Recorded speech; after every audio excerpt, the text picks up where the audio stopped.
Halo teman-teman, bertemu lagi dengan saya di RC13 Channel. Apa kabar semuanya? Semoga Anda dan kita semua baik-baik saja, tetap semangat menjalankan aktivitas hidup. Teman-teman sekalian, kembali di video ini saya menyajikan The Current Issue Corner atau isu-isu terkini.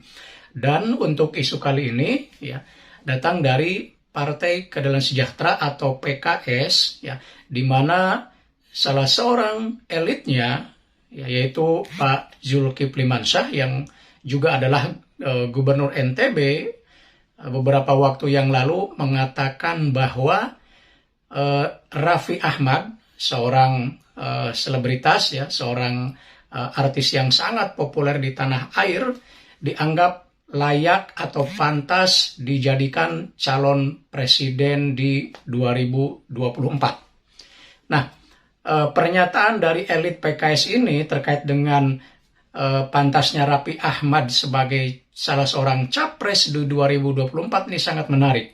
Misalnya kalau kita melihat dari perspektif komunikasinya Harold de la Suelle yang mendefinisikan komunikasi sebagai who says what, ya, to whom, with what channel, and with what effect. Ya, misalnya dari sisi who say, siapa yang mengatakan, ya. Di sini adalah PKS ya sebagai komunikator politik.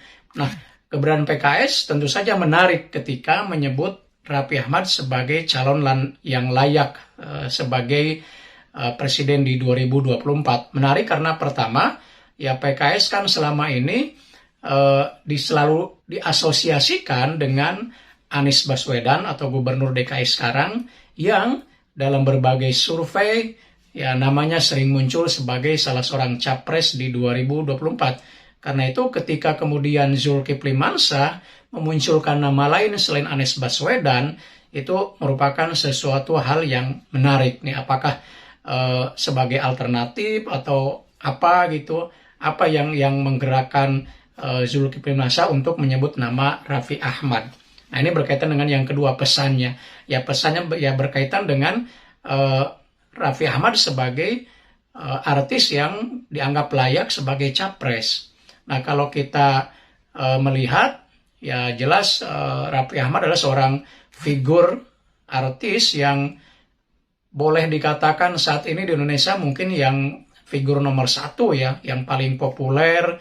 Misalnya indikatornya ya dari sisi subscribernya atau pengikutnya di Instagram paling banyak ya.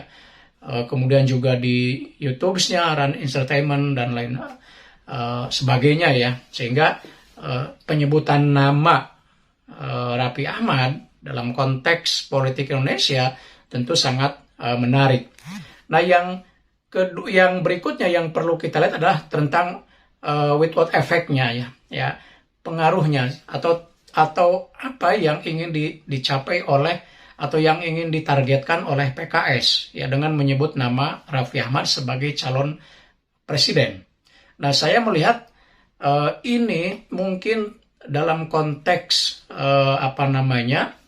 politik saat ini bukanlah pernyataan yang formal ya, atau serius gitu ya, tetapi gitu ya memiliki efek atau tujuan yang diharapkan akan kemudian bisa mendatangkan manfaat bagi PKS.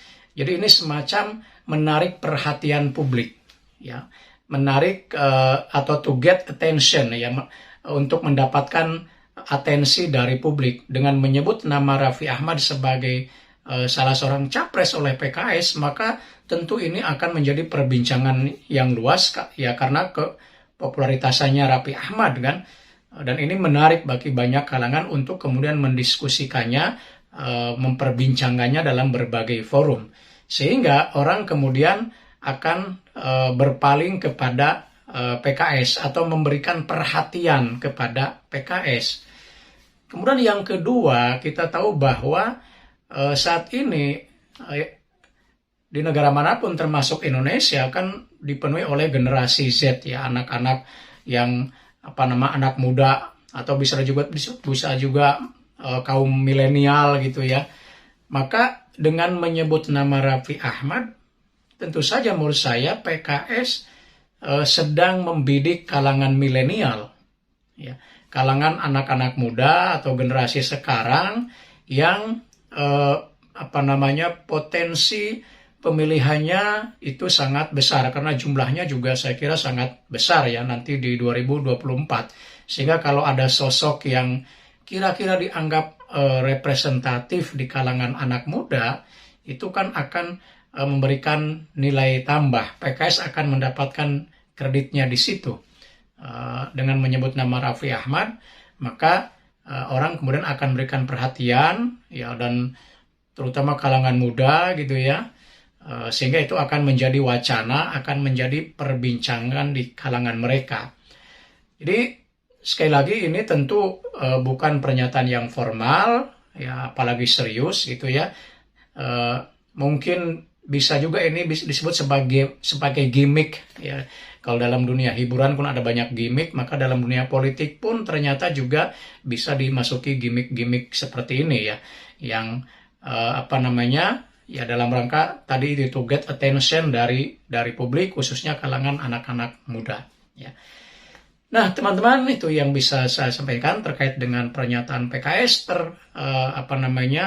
yang menyebut nama Raffi Ahmad sebagai salah seorang yang pantas dicapreskan pada 2024. Sekian, mudah-mudahan ada manfaatnya. Sampai bertemu kembali di video berikutnya. Tetap semangat.